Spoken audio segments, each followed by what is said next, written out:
grandstand shake, beer cans rage, chrome throws sparks in the dark. It's about to be one wild race.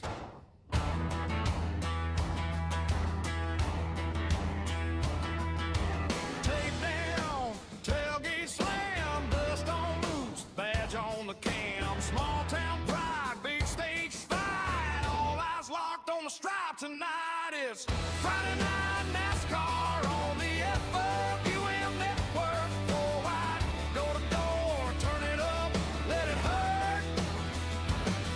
From the short track speedways out to the dirt. FourWide Motorsports, light it up, let it burn.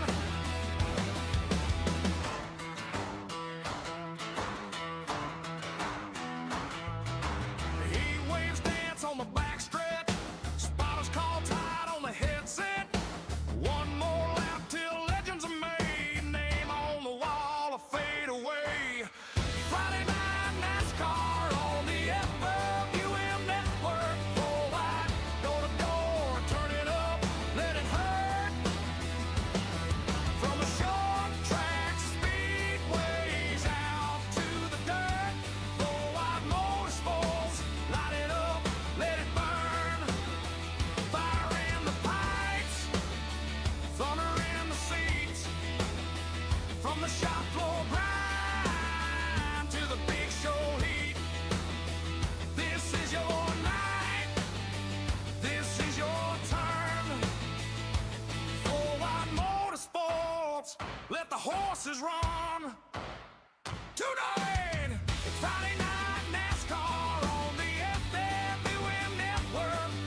Grandstand shake, beer cans rage, chrome throws sparks in the dark. It's a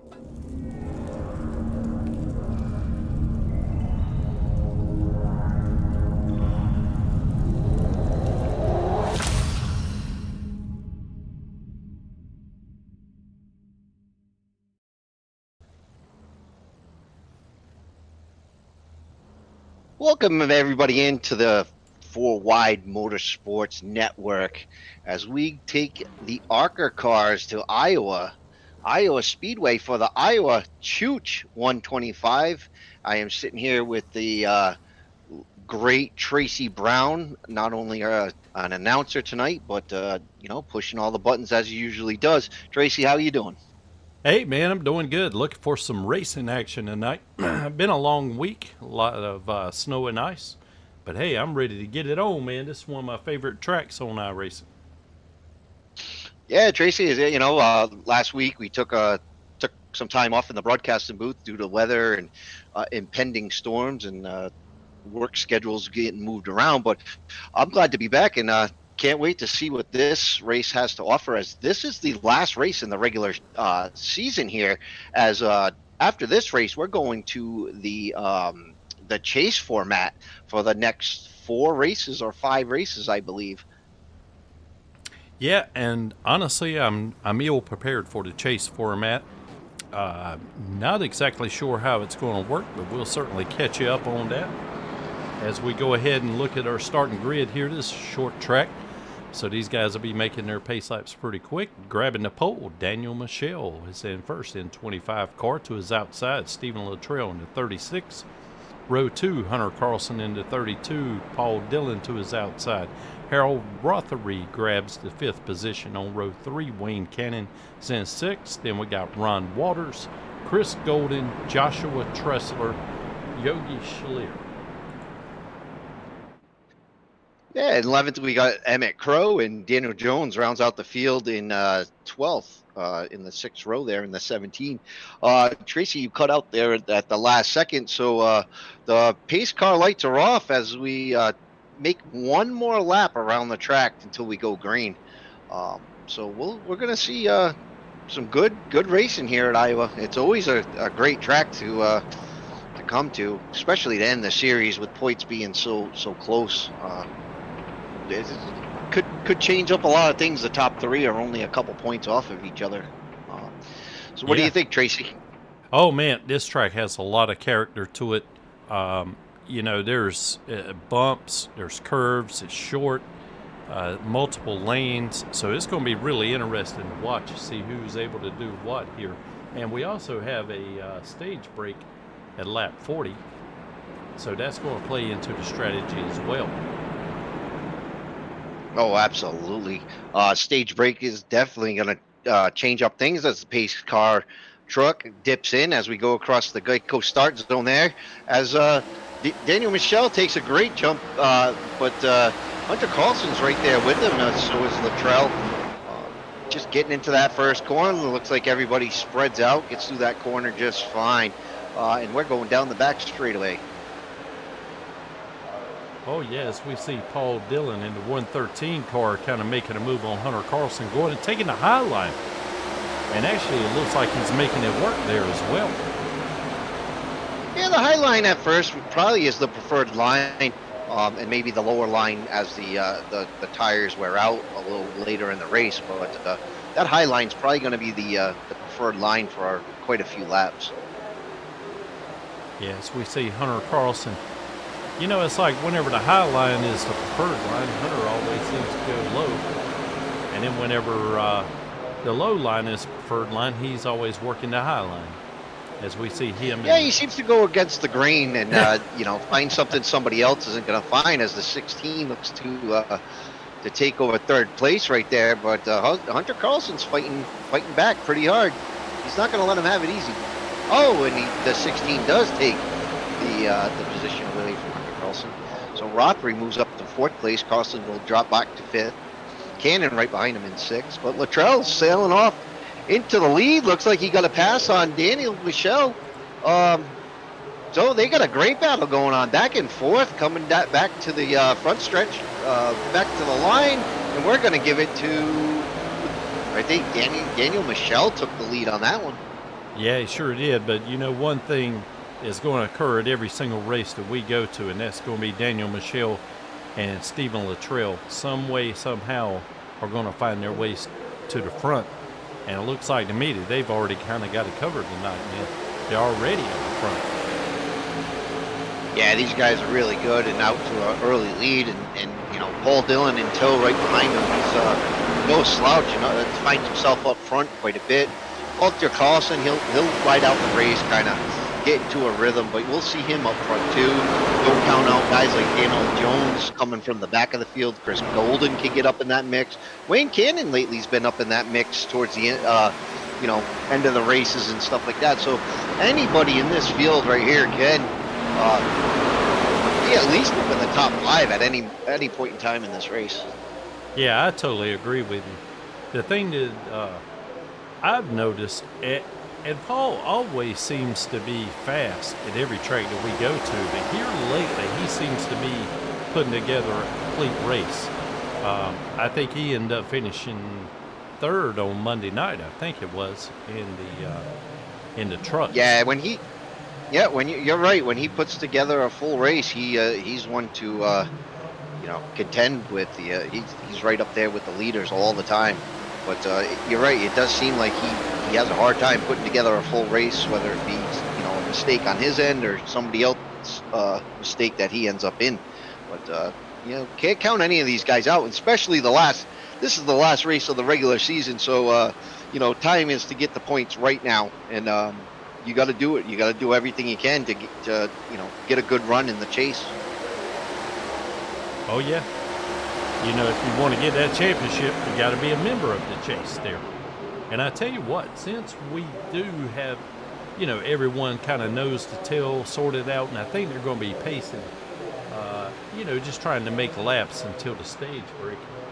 I wanted to throw up just really quick here the points that we have. As it sits right now, we got Daniel Michelle as our points leader with 2 wins, Hunter Carlson, Stephen Luttrell, Chris Golden, Caleb Sisk, Harold Rothery, Yogi Schleer, Ron Waters, and Daniel Jones, Landon Brown, who isn't here tonight. That's your top 10 in points. So those will be some of the guys that's going to be fighting for to get into the chase format. You're absolutely right. Just to mention, you look at the points reel there real quick, but Hunter Carlson and Stephen Luttrell are only separated by 7 points right there.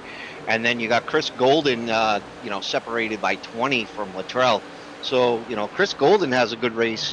He can leapfrog some of these guys really quick. So we don't really have a great understanding what the chase is going to look like, because, like I said, these points could move around quite a bit after this race right here. Yeah. Speaking of our race details, we're going to go 120 laps tonight, 106 miles. There's going to be a stage break at lap 40. We've got 2 sets of tires in the pits. There's going to be 2 fast repairs maximum and 1 green-white checker routine, should we need it. So this to me, Charles, is kind of a throwback almost to kind of how we run the late model series. A short track, not a whole lot of laps to get it done, and you've also got a stage break in there. Some strategies going to be worked in. So it's going to be a really interesting race, especially after lap 40 here. The intensity is really going to start ratcheting up. Well, I'll tell you, we got some intensity on the track right now as Luttrell takes a look inside Michelle, and they're racing side by side, almost door to door right here. We're going to have to keep an eye on these leaders right now, because at any moment we might have a lead change. Yeah, Stephen Luttrell, he's got he seems to be able to make it work. They're 1 lane lower than what Daniel Michelle is driving right now. As you see, Michelle kind of taking it on, pulling down maybe a half a lane or so to make it a little bit more difficult on Stephen. Yeah, and I know the draft package really doesn't work here, but you see Dylan trying to give Luttrell a little push there, but it's too short of a track to really get a good draft or a really good push of any sort. But still, it does help when you could work with the guy in front of you and get him out to the lead. But right now they fall back in line, like you said. It's a long race here. A lot of guys are gonna buy their time, and I think we've got to the point in this league, in this season, where guys know to finish this race you have to be patient, and it's a good thing to see the cautions kind of weaned down with that theory being put to permission. Yeah, absolutely, man. It's kind of hard to pass guys when you're pacing behind the pace truck. Oh, absolutely. It's the hardest pass you're ever going to make is sitting behind the pace truck. Yeah. But it looks like they single filed out pretty well. You know, not much action, like we said. Oh, well, actually, as I say that, the 113 takes a look inside the 36. Luttrell thinks better of it, pulls back in line, but he did take a good look to the inside there. It looked like he was going to take a run, but maybe just didn't have the entry to the corner he wanted. Thought better of it and got back in line. Yeah, and I tell you, just from personal experience here on this track, going down through 1 and 2, the quickest way is the bottom, or the shortest distance, I should say, is the bottom line. But man, there are some bumps down there. It's almost like rumble strips, and it's very difficult to get your car to work down that low, especially when the other guys are on new tires and are able to carry the speed up through the highline stairs. We see Stephen Luttrell, you know, kind of left a little bit of orange paint there on the wall. Nothing major. Oh, and there we go. Oh, yeah. Look, Paul Dillon's got a run, man, coming down turn 2, going into turn 3, sending it down low. Got one heck of a run as he comes back up the racetrack. Does he clear him? He does clear him. But it looks like Luttrell's going to pull a crossover going right across the start-finish line there. Luttrell's on the inside with a little nose on the 113. And does he pull off the crossover? Luttrell gets on the side of the 25 for a split second. Oh my God, we got some racing up front here now. Yeah, we sure do, Charles. I tell you, I don't know how Stephen was able to run that fast down through 1 and 2. Because like I said, there's some severe bumps down through there that normally upset your car pretty good. And it looks like Paul Dillon's going to pull off that pass for second, as now he's got his sight set on Danny Michelle for the lead. Yeah, no, it's, you know, the 113 has found something these other guys haven't, or the 25 might be a little bit slower the past couple laps. As the 113 takes a look inside the 25 of Michelle, and he's going to take over the lead. So that's our third leader of the race. Mr. Paul Dillon in the 113 sitting in first place right now. Oh, man, I tell you what, right now, as we see Danny Michelle get into the wall, has to check up a little bit. Stephen Luttrell dives down below him, is able to get into second position for the moment anyway. But I've been really impressed with Paul Dillon. No, you're absolutely right.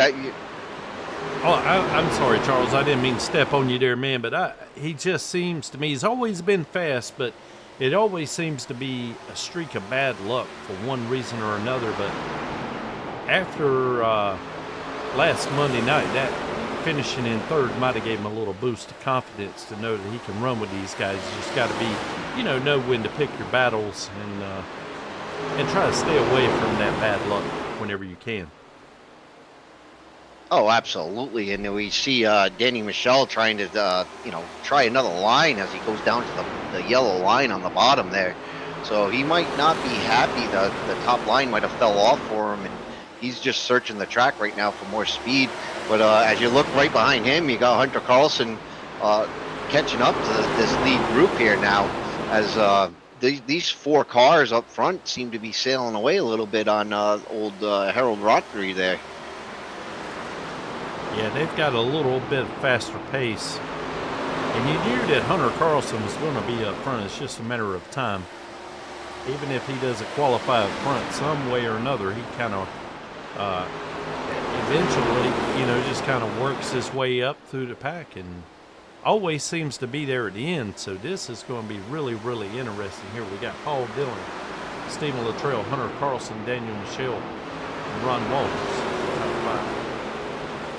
Yeah, we just saw the 25 hit the wall. Michelle seems to be jumping, off the pace quite a bit from the beginning of the race. Like I said, got a little sideways there, right down on that yellow line. So maybe he used up some of his tires, or something's just not right with that car, because he was out in the lead and just fell off. I would hate to say that he used up so much tires trying to keep that lead.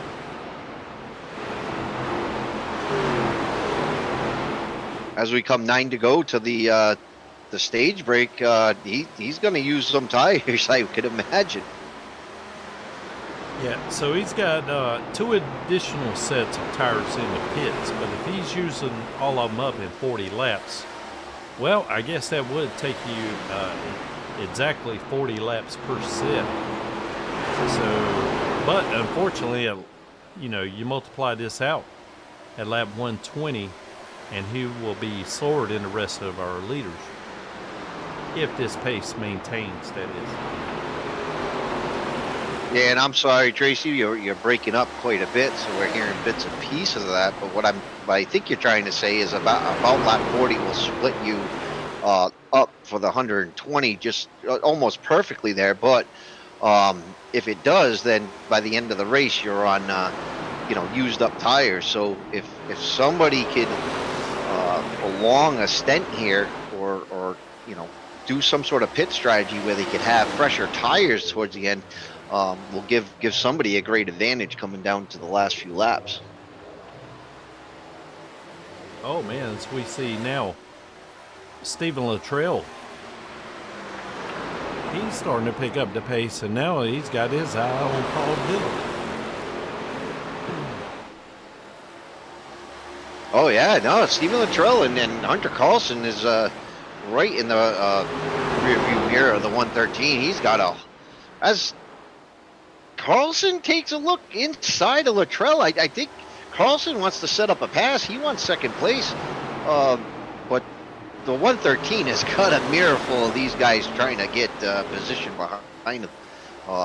He's doing all he can to keep out there in front. Yeah, you're exactly. Now 4 lap. Yeah, 4 laps till the stage break. But, and you got to hand it, Paul Dillon, I mean, he's still rolling a good pace right now. I really thought he was getting ready to give up the lead, and he still might as Stephen Luttrell looks to his inside. I don't know. Yeah, he's going to go for it down through 3 and 4. Stephen takes the low. Yeah, let's see what happens on the exit as Hunter Carlson follows in. We almost got 3 wide here as Hunter Carlson does take a look inside this. They're almost 3 wide across the finish line right there. That was pretty close. As we're side by side coming out of 2 right now, going down the back stretch. Let's see who comes out on top of this. And it's still the 113 of Paul Dillon, still holding off 36 to Stephen Luttrell. But Luttrell's just not going to back down. He's going to come and give it everything he has to throw it in there. Just doesn't have the grip to make it stick. Pulls back. Lost a lot of momentum there. So maybe Hunter Carlson's going to capitalize on the momentum Luttrell lost. Yeah, it's going to be a difficult pass to get around Paul because, it seems that Luttrell and Hunter, they get their best run at him going through 3 and 4. As we hit lap 40, I expect the stage break to come out here at any moment. Caution. But coming I'm sorry, man. I just want to say real quick, coming off of 4, you lose the front end on most any car that you drive around here, and it will push right up to the wall. And so if somebody's to your outside, you don't have that extra track, and the guy on the outside is able to hammer it down a little faster as we get our first caution of the night, stage break, lap 40. Yeah, you're right. When you take that inside line and then come up off the track, you're going to slide up the track in 4. So a lot of guys knowing that, tend not to do that to each other. It's just a respect for your fellow racer. And you see Luttrell and Carlson and all those guys kind of back out of it a little bit instead of push that issue. We might see them push that issue later in the race, though. You never know, as it seems to me like most of the field is going to come down pit lane right now. They sure are, yeah. So we see Paul Dillon. So it's going to be a little bit of a race right here. You've got to get into your pits, get your tires changed, get your fuel, and you got to hit your marks, and all at the same time. Make sure that you don't speed. Yeah, and I see Yogi Schleer came in earlier, had a 14-second pit stop. He's already had a pit stop, and he's only on 2 laps of fresh tires. So it's up to all these other guys to catch up to him now. Oh, wow, look at that. Paul Dillon and Stephen Luttrell, both, and Hunter Cross, and all three had great pit stops. Paul Dillon actually and Hunter Crossan pulled off a 14.1 pit stop. So, man, that's going to be pretty good. Yeah, they But got those. I was just, back to your point, we got Yogi Schlier in the number 12 Butterfinger car. He pitted in early, but he got to wave around. And so now, or did he? Maybe he hasn't gotten to wave around yet, because I'm still showing him one lap down. There he goes. Okay. So he's already pitted. He was a lap down. Yeah. So he's going to be joining the back of the field again. And he might have been trying to pull off something, a little short pit on the strategy there to gain some positions.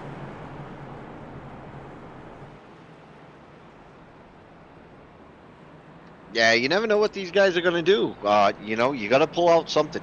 You can't do what everybody else is doing because, these cars are set up, the fixed setup. They're basically set up the same. Everybody's kind of running a cookie cutter. So it's driver skill here.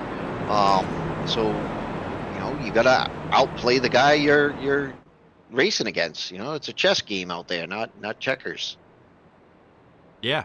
I used to describe it, well, I borrowed a description from Chris Golden, who said it was kind of like a ballet, but, it's kind of like a chess match, a ballet, and at the end you get a case of, or a game of lawn darts thrown in there at the end.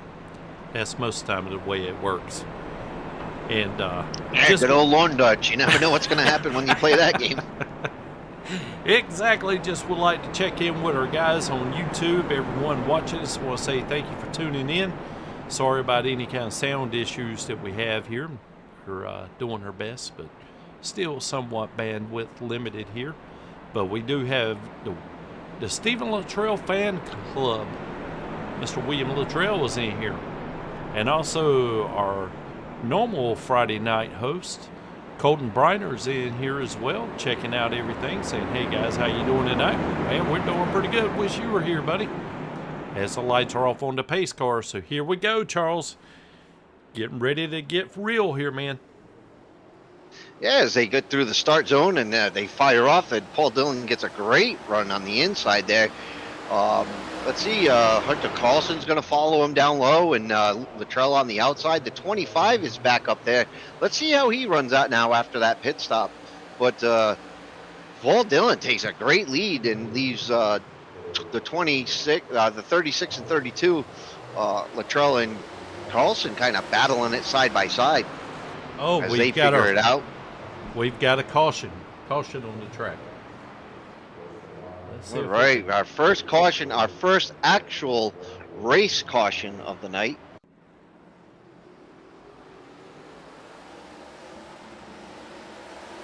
And I'm showing 69 of Joshua Tressler was involved. I don't always trust these analytics that it throws at me here. We will see. Oh, it's actually more or less up towards the 16. Oh, Chris Golden. Chris Golden and the 16 of Rothery. Harold Rothery and the 12 of Yogi Schlier. Ooh, it looks like the 99 might have checked up, or somebody checked up, and everybody kind of checked up, Yeah, let's see if we can run it in slow motion here. We got Ron Walters in the 99 car, headed into turn 3. Oh, the 16 of Rothery. Nope, the 16 got up. Yep, just lost the nose. 16 just slipped up the track. Yep.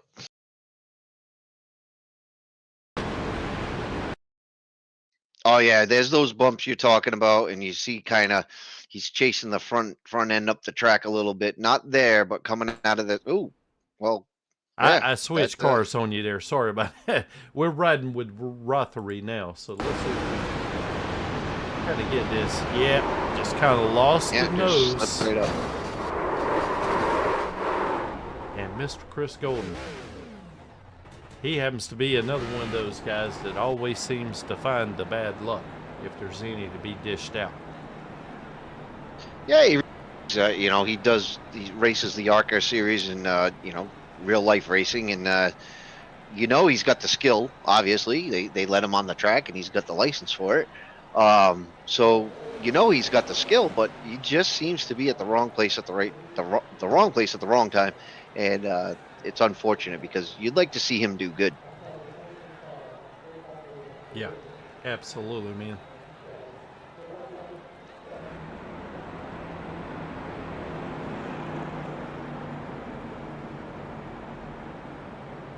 And I mean, he's just 20 points off of the next position. Yeah, that's a good What do we point. got Let's there? let's There we take a go. quick Yeah, look at the points. he's only Yeah. 20 points away from Stephen Luttrell. So, with a win, he could catch Luttrell if Luttrell, something happens, Luttrell breaks down, can't finish a race or something. Chris Golden could be on a podium for the final race of the year. Yeah, well, you don't get fourth in points by sitting back and relaxing, that's for sure. So, Not at all. yeah, we expect to see Chris. He's probably going to be bringing the heat a little bit later on tonight. I'm not sure if he's already clinched a spot in the chase or not. I'm assuming. I don't know. I better not assume. I'll have to do some more research because I'm not 100% sure how many people are going to be entering into the chase. If it's 10 or 12 or 16, for that matter. Yeah, you'll have to stay tuned because we'll have that all figured out by next week, and it's definitely going to get interesting going here forward because these guys do want this championship. As the lights are off on the pace truck, and we're going to go into the Geico restart zone, and there they go. Paul Dillon with a great jump. He's got the control, so he can go when he wants to as long as he's in the zone, catches everybody else off guard, and sends it sailing as once again. Hunter Carlson, Stephen Luttrell battling side by side. Daniel Michel's waiting in the back, and look who is up front from starting in the back already is our good old Daniel Mindfood Jones and Wayne Cannon right behind him, Joshua Texler, Ron Walters, Harold Rothery, Chris Golden after that unfortunate event, and Jochen Schlier round out your field right now. But it's going to get interesting. 51 laps in and a bunch to go, so there's plenty of racing left. I don't know. I can't call it. It is too early to call because I don't think we've seen the best driving out of these drivers yet. Yeah, and I'm guilty of this, Charles. Sometimes I forget about Mindfood there, Mindfood Jones, who always starts in the rear of the pack. But man, every single race he finds a way to work his way up there at the end, be in the action, even if he doesn't grab a podium spot. So I guess where I'm headed with this is, man, the top of this field is going to get pretty crowded with some heavyweight drivers here really fast. And we're still going to have 66 laps, I think, as we come across finish line at this point. Yeah, and you just watch as Jones passes Carlson for fourth place. So Daniel Jones sets his eyes on Daniel Michel, and it looks like Jones has got a very fast car tonight. So we're going to have to watch out for him. Always a contender, but another one that seemed to get, caught in some mix-ups or whatever, but definitely could get to the front at will, which is a skill that you can't talk enough about because not many drivers can do that. Well, I wanted to point out something real quick here, Charles. That 25 of Daniel Michel. Normally week in, week out, I mean, he's on the pole, running for the lead and everything, but I'm just not too sure that this particular track really suits his driving style because we're on lap 56. They just pitted about 16 laps ago, and I've already seen him have a couple of brushes with the wall. So, sometimes the track just doesn't mesh with your driving style. As we see now, 36, Stephen Luttrell taking a look to the inside through 1 and 2, trying to make a pass on Paul Dillon. Yeah, he had a great run there, but again, he doesn't want to slide up the track on Dillon, so he rethinks that. But another great look inside, and just doesn't have the power to get it off the corner. As that 113 has a great run on the outside. But yeah, back to the 25 of Daniel Michel. Just not clicking tonight for him. You know, he's still up there in third. You know, no real reason for concern right now. And maybe he's just playing that to his advantage. Maybe he just wants to, you know, take it slow tonight until the end. We got a long race to go. Yeah, that's true. And, you know, hey, the less you turn the wheel, the less you're scrubbing on tires. So if he's scraping the wall by trying to keep the wheel straight, maybe that's a strategy that'll save just enough right front at the end of the race to help him get the checker flag. Yeah, as we watch first and second, Paul Dillon and Luttrell go door to door there, corner after corner. You know, I get a little concerned of Luttrell being down low, especially here at Iowa. That low line seems to chew up tires a lot more than the high line, especially since so many guys are working that high line in. It's, you know, nice and rubbered up there, not many guys down low. So you're going to lose a lot of tires there as you see the 25 get, you know, closer and closer to these leaders right now. So I guess, you know, as we were just talking about the 25 and Michel, you know, maybe he just knows something a little bit different and holding back a little bit. For sure.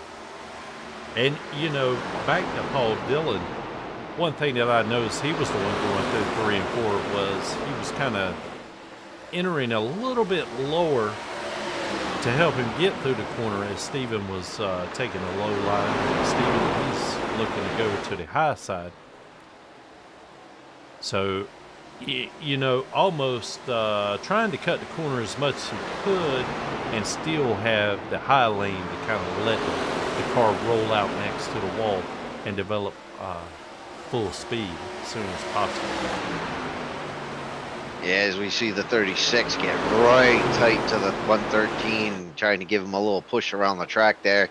Oh, as the 36 hits the wall pretty hard there. That was a substantial hit. Hopefully not too much damage, and Luttrell can keep that thing rolling. You know, keep it going around the track, not rolling. He's obviously doing a very good job at it. But you know, you hit that wall enough times, you're gonna eventually bend something out of place. Yeah, more times than not, if you start tapping the wall, your car doesn't get better when it comes to the driving field. Probably best stay off that one. Yeah, I mean, you know, even though it's a safer barrier and it does move just a tiny bit, it's, you know, the car moves a lot more than the wall does. Let's take a look here and ride along a little bit with Stephen Luttrell. I was thinking that the way he closed up on Paul Dillon, that he may be looking to make a move through 1 and 2, but no, he's content to kind of enter in up high and just let that bad boy roll right off turn 4. Yeah, I thought he was setting him up for a pass. You notice that they're about 7,500 RPMs going down the backstretch right there. So, you know, they got these cars screaming. But as the 25 takes a huge run on the 36, makes that pass, drifts up the track. Does he have enough space there? Yeah, he doesn't hit the wall. Makes a good pass there, and has his sights set on Dillon too. Man, oh, as they touch, Dillon goes wide up, almost up into the wall, and Luttrell's there. Oh my God, these guys are getting racy. But I'm telling you, Paul Dillon is not letting anybody pass him. And the 25, Michel, had a great pass right there, great run, but great job by Paul Dillon to fend him off and keep that first position. What amazing racing. Yeah, Paul did a great job there. It was almost like Danny Michel said, hey, out of my way, I'm coming through. But unfortunately for Daniel anyway, or Paul just kept the momentum going, kept his foot on the pedal, and just rode that bad boy right up to the top and gained a lot of momentum and prevented the pass and actually kind of pulled away a little bit as we see 25. Danny Michelle again looks to the inside going into turn 3. This is going to be interesting. These guys are all running like a 23.18 on that last lap. This lap was a little bit different. They're a little spread out as Luttrell with the fastest lap on that lap there. But yeah, these guys are running pretty good lap times together, really close to each other. Yeah, and I always try to go through the field with the camera and kind of, catch the action in mid-pack and back towards the end of the pack. But, oh my goodness, I just feel like there's going to be a pass for the lead at any moment here right now. Because Paul Dillon, man, he's got Stephen Luttrell and Danny Michelle, both of them chomping at the bit. And I bet you Stephen Luttrell's going to make this pass work here and right now, going to the outside. Yeah, Luttrell's had about enough of the 113. He says it's my turn to take a couple laps here as he gets by him relatively easy. I want to say that Paul Dillon probably gave that spot up. He's had a lot of rough racing up front there and said, you know what, guys, take it a little bit. I need to relax my arms, and you guys take it. Yeah, that's one thing with iRacing, man. These bad boys with these force feedback wheels, if you get into some intense competition, it's just like real life. Your arms turn into spaghetti noodles if you haven't been working out lately. Yeah, with the rigs and the, to add to that, the rigs and stuff that these guys get as you get into the higher end stuff, you get into hydraulic pedals, you get into the direct drive wheels, you're basically working pedals that you would in a real car. You're actually feeling forces of a steering wheel that you would feel in the real car. So it definitely puts a good workout in as we watch Hunter Carlson diving inside the 113 of Dillon, and you wonder if Dillon kind of burnt up his stuff there trying to stay out front. So fell back just a little bit, a little off the pace, but still kind of cruising around. We'll have to watch him as Carlson takes another look inside. Yes, sir, and Hunter Carlson's running the Eastern Technical Design logo on his hood tonight. It almost seems like a curse. We got Hunter Carlson and Austin Cansdale have run that paint scheme, but it always seems to be like there's a jinx to it. Nobody's been able to bring home the checker flag while running that paint scheme. So hopefully the angry chef, Hunter Carlson, will be able to make us both happy tonight, me and him. We'll see. Yeah, we got 44 laps to go, Tracy. I'm thinking 43 laps to go as they cross the line right now. I'm thinking, they got to be really close to pit stops here, no? Or do you think they just going to let the tires go all the way? Charles, I'm sure they want to stay out as long as they can, hoping for a caution, but still at the same time, we saw earlier on about lap 40, though, everyone's tires seemed to be going away, and there was what appeared to be a big speed differential anyway between old and new tires. So I don't know, man. I'd hate to be in this position right here. I don't know if you just kind of go with a scheduled pit stop, or if you try to stretch it out, or if you short pit like Yogi Schlitter did the last stint there. It didn't work out for him, but if that thing cards had a fell a different way, maybe it would have. I don't know. Yeah, and we really don't have a good idea of what their gas looks like either. So, this is all just us kind of, shooting some ideas out there. But, do they have enough fuel to finish the race? So are they going to have to come? Well, I can tell you this much, Charles. I'll tell you a good fire way to lose this race, and that would be listening to me as a pit, our crew chief, and listening to my pit strategy. So what I would try to do is stretch it out just as long as I could on fuel, and then hopefully come in later with, perhaps have the best tires in the field, if you will, for the finish. But I've lost races every way imaginable, so that would just be another way a good way for somebody to lose this race tonight. Let's put it that way. Yeah, you never know how to play it, and I agree with you. I always think that the fresher tires win races at the end, but not if you take them too late, and then you don't have enough time to catch back up, or so it's definitely a lot of strategy there. But looks like everybody's kind of settled back down a little bit as the 113 is falling off quite a bit, back to 9th place. He's in the pits. Yes, I was just fixing to mention that he just came out of the pits right now. So Paul Dillon went ahead and got him some tires. He's going to see how this thing, now he definitely wants this thing to go green until everybody pits. But he may be bringing the heat here with those new shoes here coming up here shortly. Because he's going to be knocking off some quick lap times compared to these other guys who have older tires. Yeah, Daniel Jones is into the pits right now, but he's taking a very long pit stop. Oh no, that's on pit lane, diving down pit lane. He took a Daniel Jones took a 14 second pit stop. 14.5. Yeah, and Paul Dillon hit a 14.5 too. He had a 14.1 the previous. Yeah, that's about average. 14.5 was about average. It looks like Chris Golden took a 10-second pit stop, so maybe he only took a couple tires. Ron Walters with a 4-second pit stop. That was probably just a small, maybe. Yeah, that could have only been for fuel. But getting back to Paul Dillon, as we see Hunter Carlson trying to push Danny Michelle down the straightaway now.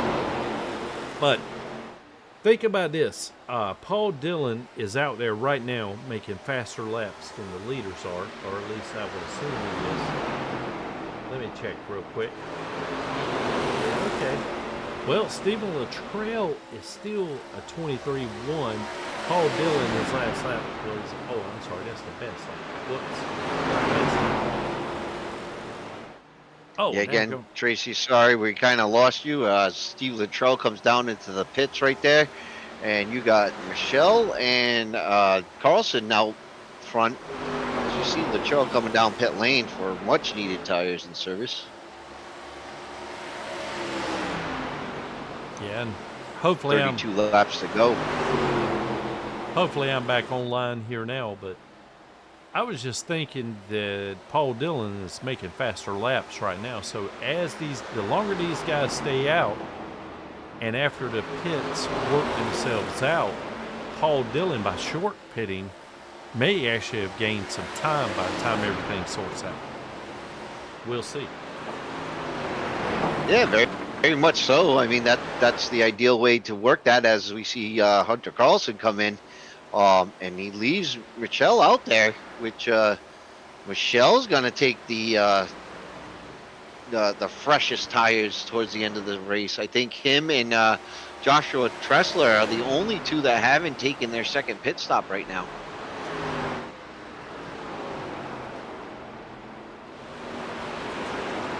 Yeah, this is the chess match and the ballet portion of the strategy working out in real time. Yes, sir. As we see Chris Golden up there in second place, he's already coming for the pits. Ron Walters, he's already coming to the pits. So we're just waiting on Michelle and Tressler to come in, but doesn't look like they're going to come in anytime soon. They just keep going around and around. What do you think they're going to try to go the whole entire race without making another pit stop with 28 laps to go? I don't see them having enough fuel to do so. I know they, when they set up these races, I know, they try to put the pit strategy or the fuel strategy into play here, but you know, I don't know. I don't know what the top off was at the beginning of the race. Yeah, because you can see right now the second place, Danny Michel's got about a 7-second or so lead over Chris Golden. Oh, and I think Daniel Michel just came down to the pits. No. Yeah. Yep, Sure there he did. is. Yeah. Oh, man. Oh, boy, this is going to be interesting.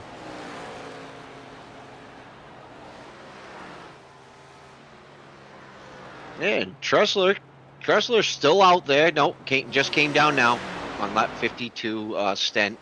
So Daniel Michel actually got a 53 lap stint before he came into the pits, and that's insane. That was the longest car out. 53 lap stint. Pretty outrageous right there. So he came in, got some new tires and fuel, and he's on his way. 9.4 second stop in the pits. So that makes me wonder if he just got right sides or just fuel only. Yeah, he just took one side and a splash of fuel to get him to the end, and let's see how that works for him, because a lot of these other guys took full pit stops at that 14-second mark. So we're gonna see what strategy works the best. As there's the leaders right behind Danny Michel. It's Chris gonna be hard to go all the way around the track. Chris Golden's going in for another pit stop. He's already been in twice. Yeah, that is his third pit stop, and he came in and had a quick pit stop the last time. You know, just within 4 seconds or 9 seconds or something like that.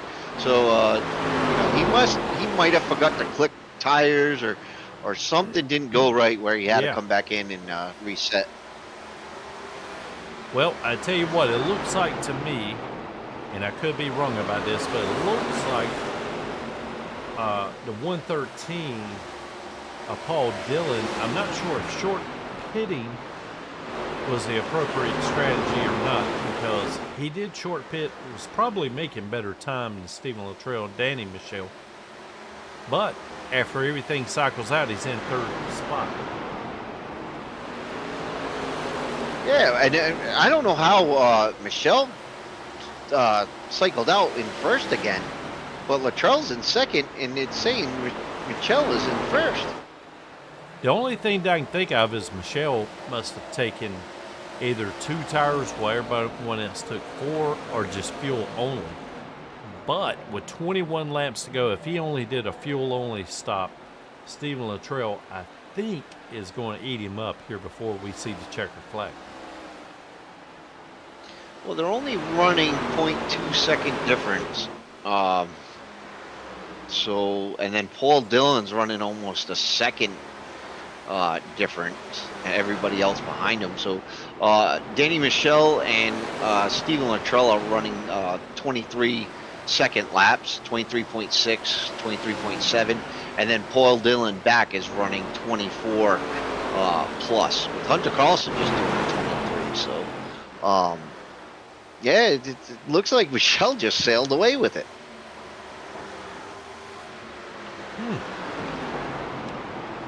See, that's the reason why I always end up losing those races, because I can never seem to figure out the strategy part of it.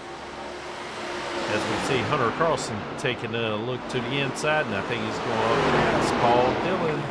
Yeah, he does. Or, yeah, he did. Thought for a second I might have spoken too soon. Yeah, Hunter Carlson passes Paul Dillon, but that is not what the ticker says. Oh yeah, no, we're good now. The okay. Ticker is right. Yep, got back into shape there. You know, for the folks at home, we look at 2 different tickers, and sometimes one doesn't match up with the other, so we're trying to figure it out as we go. Watch what positions the cars are on the actual track, the circle track. But sometimes iRacing likes to play tricks on us, and sometimes we play tricks on ourselves. So bear with us there. Oh yeah. So not only are we watching the race that's going on, but we're also getting inundated with screen full of numbers being tossed at us all throughout the race here. And sometimes we get a little bit of a lag in those numbers that are thrown at us. Or just flat out deception thrown at us sometimes. Now with 16 laps to go, Luttrell is 2.4 seconds behind Michelle. 2.6 seconds now, so depending on the track, just around 2.5 seconds. Do you think he has enough in 15 laps to catch him? As Danny Michelle catches some lap traffic there, that might slow him up quite a bit. Yeah, he's going. Honestly, I think he did something different than what Stephen Luttrell did in the pits. And in other words, he either went 2 tires versus 4 tires for Luttrell, or just fuel only. And so he probably needs to hammer down right now, would be my guess, in order to keep Stephen Luttrell behind him. And we got 13 laps to go right now. Well, that's the thing. I just playing this back. He actually stayed out a whole 2 laps more than Luttrell and Carlson and Dillon did. Dillon came in 2 laps before him. I think Luttrell came in maybe 1 lap before him. So they were all almost a lap down from Michelle because he still had the lead. So when he came in, all he had to do was quick pit stop and get out before they came around one more time. And he was able to keep the lead because they were all a lap down.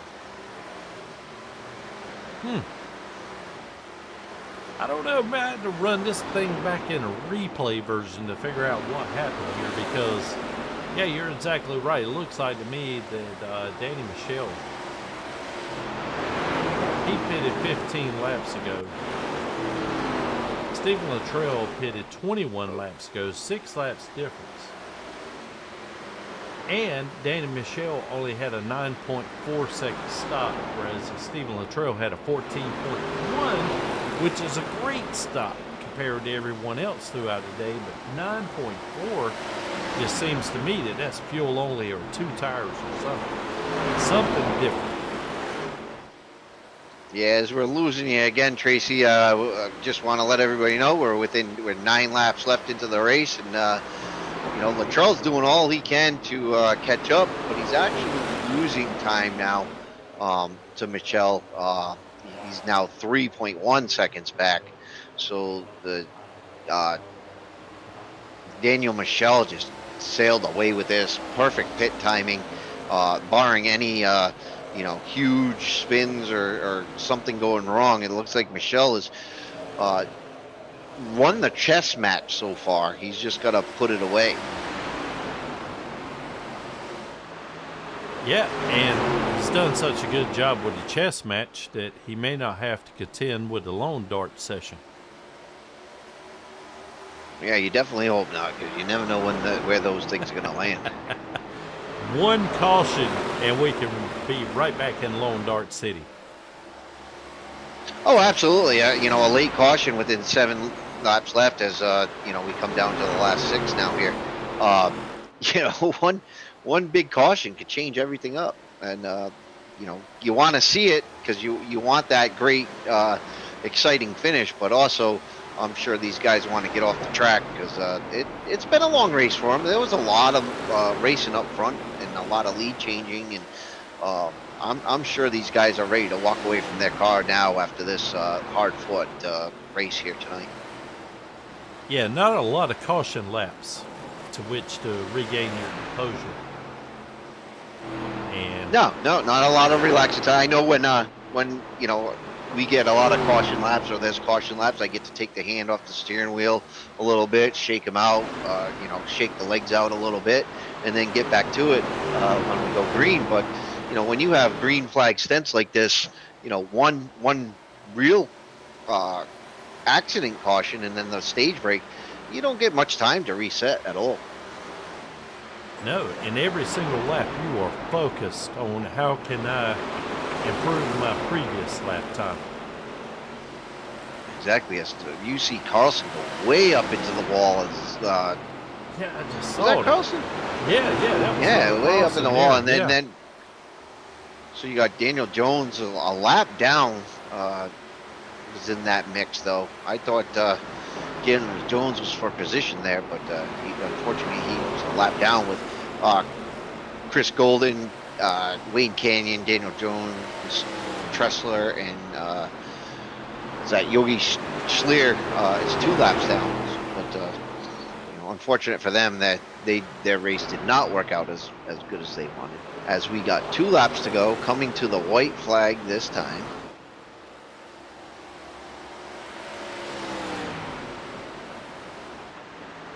Well, I think we'll have a good interview session here because I want to find out what the heck happened there, because whatever Danny Michelle figured out, that's what I want to do the next time I race here. As he takes the white flag. Yeah, like I said, I just think he he saved enough fuel. I think, when we were saying he was just kind of letting cars pass him or taking his time, he wasn't pushing it as much as they were when the other guys were up front fighting. So he just kind of hung in the back.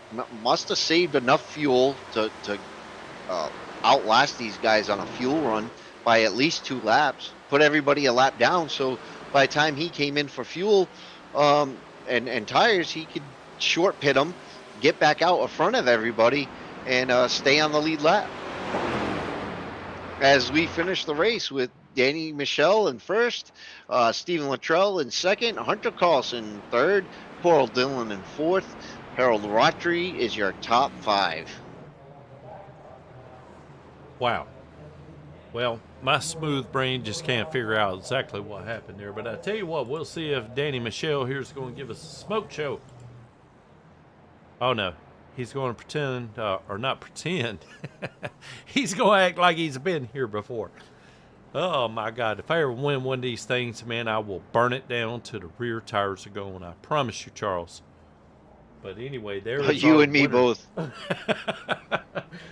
Oh, man. Yeah, I tell you, if I ever make it to victory lane in this bunch of drivers that we have here, it will be something special. And there he goes. He's gonna There give you we what go. you want, Tracy. Yes, he must be watching the stream. Because I tell you, I know what I would be doing right now, man. It's just like I said, I would burn that puppy down. Yeah. I always want our winners to give us a smoke show, man. You done something good. Come on, celebrate a little bit. Give us some action. Y'all Takes it looking around the short track there. Yeah, doing a little bit of drifting action. Oh, yeah. Well, I tell you what. Well, I was getting ready to show the results, but this is getting impressive. Hey, man, I tell you, Daniel, he must be listening to the stream here. Because he is burning her down. What a man. show. Yes, that's what we came here for. I'm sure he did as well. So here we go. Finishing in first, Danny Michelle in the 25 car. Somehow or another, I still haven't figured it out, but, well, with about a 3-second lead there beyond the 36, Stephen Luttrell. In third, 32 of Hunter Carlson. In fourth, the 113 of Paul Dillon. Fifth, the 16 of Harold Rothery. 99 of Ron Waters. Man, he came on up there pretty good. Had a good finish tonight. The 86, Chris Golden finished seventh. The 29 of Wayne Cannon ends up finishing 8th. And Daniel Jones, I really thought he was going to be competing for the end, or for the checkered flag night at the end. In the 17 car finishes 9th. Joshua Tressler finishes in 10th. And we got Yogi Schleer in the 12 car finish 11th. I just figured I'd go ahead and knock these two out, Charles. Be honest with you. Yes, sir. And we got the 67 of Emmett Crow, somehow or another, ends up finishing 121 laps down when we only had a 120 lap race. So that's pretty interesting. Yeah, I don't know what happened there, but uh, maybe he just didn't start it. Yeah, I guess so. Anyway, hey, we're going to start pulling guys in here so we can talk with them here. We're going to take a quick break, and we will be right back in just a moment with your podium interviews.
Welcome, everybody, back to the FourWide Motorsports Network, where you just witnessed the ARCA cars at Iowa for the Iowa Chooch 125.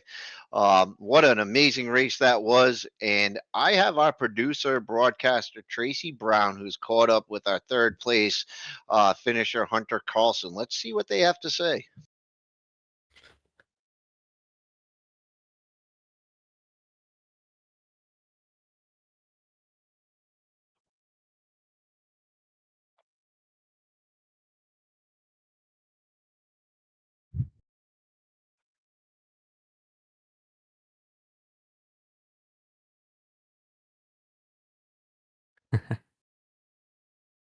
Well, I want to say this group of guys we have, this core group, fantastic. Got some bad apples out of there, and we got this racing cleaned up. And I don't think there's another group I'd rather race with right now. But in terms of the race, it was a real big tire saver. If you could really find a way to save your tires, whether you want to run the top or you want to run the bottom. It's where you're felt most comfortable with the car.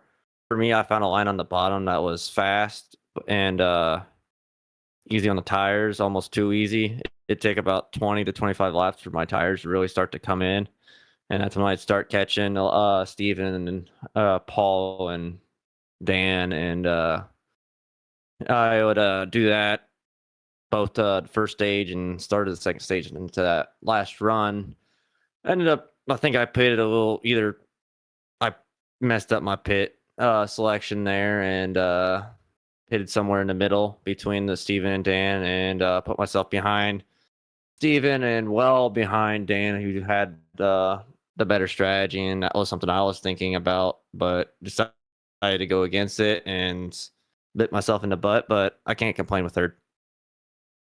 Well, I got you, Hunter. Well, how much do you think the logo on your hood played in this finish tonight? Honestly, I think this is more so driver error than the Eastern Technical Designs curse. Well, I mentioned to Chooch earlier there that, every time you guys run my logo on your hood, something seems to kind of jump up from out of nowhere and bite you in the butt. And it's starting to look like a curse here. But, man, I don't know. You guys had a great race tonight. And, I don't know. It was very exciting. A lot of strategy there that I noticed.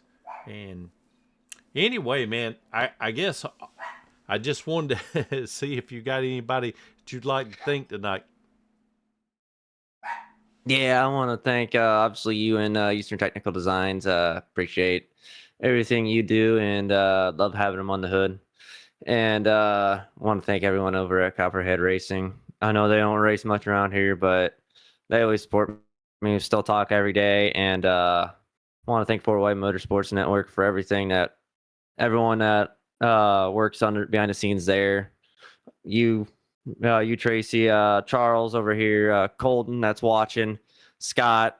I don't know if he's watching, but we appreciate everything you do when you're in the booth, and everyone at everything there. And I want to thank the B Main podcast, obviously, with Scott. And I think that's it. Well, I tell you, Hunter, sorry about that. My burglar alarm was going off in the background there. But anyway, just would like to also commend you on a awesome doggone logo that you have now. The Angry Chef riding on the rear quarter panel there. So anyway, congratulations, man. You did something here with these group of guys here tonight. I mean, that's pretty daggone awesome, man, to be able to finish on the podium. So great job. We'd like to congratulate you. And I think I'm going to send it back across the track there to Mr. Oberg. Who you got there standing with you there, buddy? Yeah, Tracy, I'm down here with Steven Luttrell, who ran just a good race as he could run, as we watch him time and time again, just do some amazing stuff on the track. But Steven, what was your point of view of that race, buddy? Oh, that was a blast to run. There towards the middle of the race, and even there before the stage break, racing with Paul and Dan. we were all three racing really hard. Nobody wrecking each other. Nobody, everybody's lifting when they need to and not taking anybody out. And it's just so much fun to race with these guys when you can race that hard and not crash each other. It's just a ton of fun. Yeah, well, we noticed that in the broadcast, coming out of four or just about any corner here, the front wants to kind of go up the track if you send it in too hard, and it looked like you guys did an amazing job keeping it off of each other so it didn't sail up the track. So awesome, amazing racing up front. We couldn't take the eyes off of you three, but yeah, who do you have to thank for all that tonight?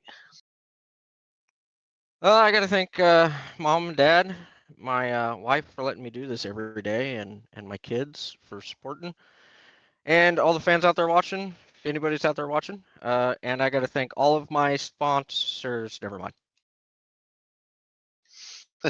All right, Stephen Latrell, it's a pleasure having you in the podium, and great finish as always. But I'm going to send it back to Tracy Brown because he is caught up to our winner in victory lane, and I know he's got a couple questions to ask. So Tracy, take it away. Hey, appreciate that, Charles. Yeah, and congratulations to Stephen Latrell finishing in second. Like I said, this is a stout podium here, man. But anyway, yeah, I'm standing here with Daniel Michelle. Normally, I start off every single interview with letting you give me a synopsis of how you feel like your race went. But Daniel, I just want to cut right to the chase because this is really, really bugging me.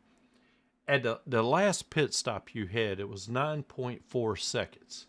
Everyone else who stopped more or less had a 14 plus second stop. So we didn't have the camera on you when you pitted. I mean, was that just a 2-tire stop or was that fuel only? Can you answer that for me? Yeah, man. That was a 2-tire stop. I was watching the tires. The first run when I solely ran the top and I was really struggling there, I whittled down my tires way too quickly. So I focused more on saving that second run. Felt a lot better about my car. I considered taking 4, but in the end, I chose to, just knowing that I had saved fuel by running the bottom. I didn't really wear down the left sides, I didn't think. So uh, my best bet was just to take 2, come out wherever, and then hope that because I have the fresher tires staying out longer, that I would have more speed in that final 20 lap, 30 lap run. I got you, man. Well, it was like I was telling Charles, I can tell you how to lose one of these races because about every strategy I ever try, I always end up losing a different way. But again, how much? Well, first of all, I got 2 more questions for you. I'm not going to keep you here all night, but how much did fuel strategy come into play? I'm not me or Charles, either one, aren't 100% sure about how many laps you could get on a full tank of fuel.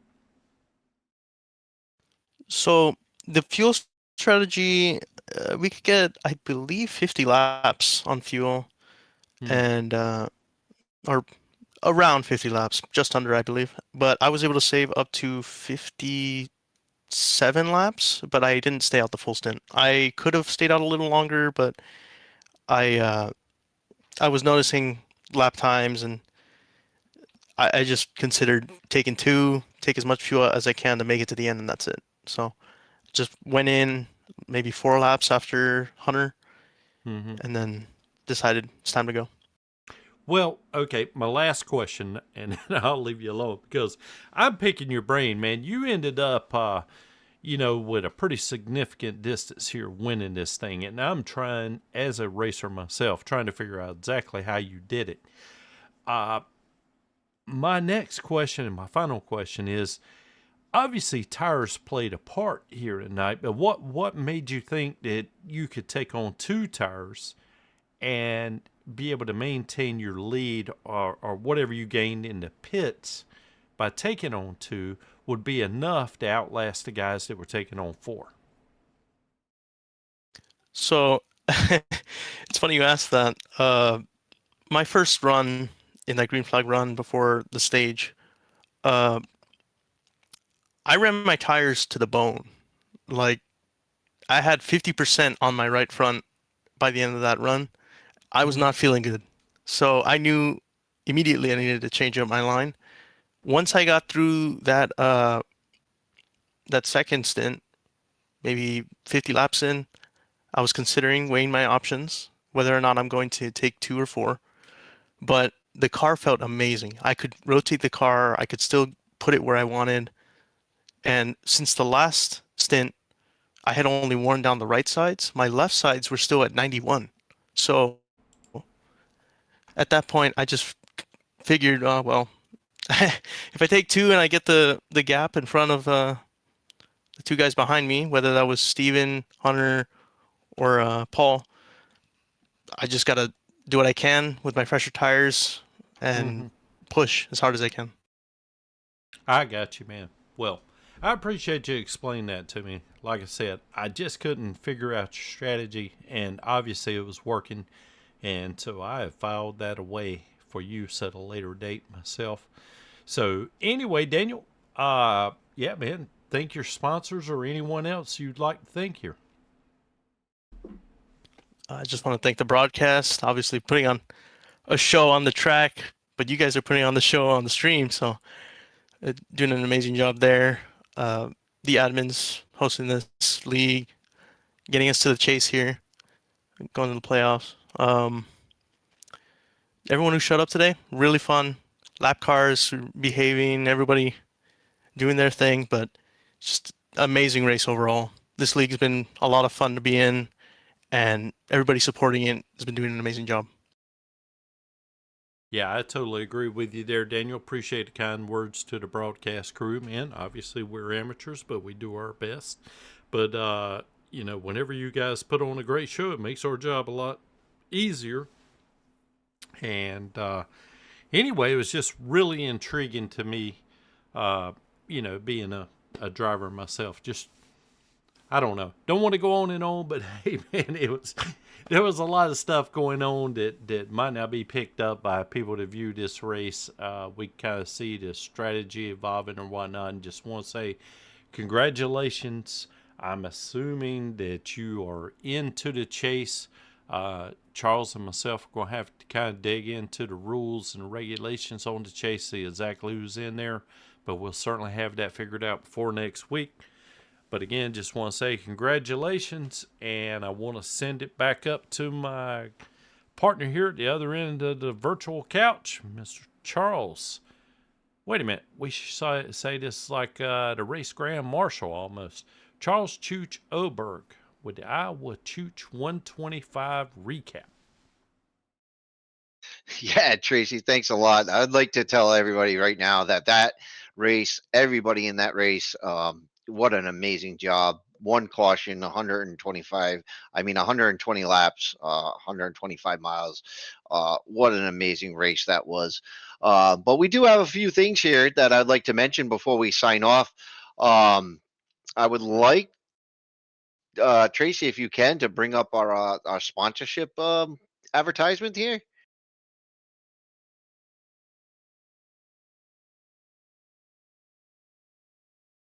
Yes, Tracy does that. You know, FourWide Motorsports offers sponsorships for their, you know, upcoming races.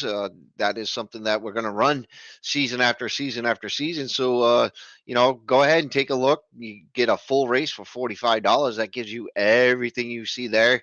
You know, get an interview before the race. The $5 goes to the winner. 45 goes back to the league. So, you know, everything you get with that is, you know, top notch. And if you don't want to spend that, you get the green flag sponsorship, and we'll mention your sponsor every green flag. A caution sponsorship will be mentioned every caution.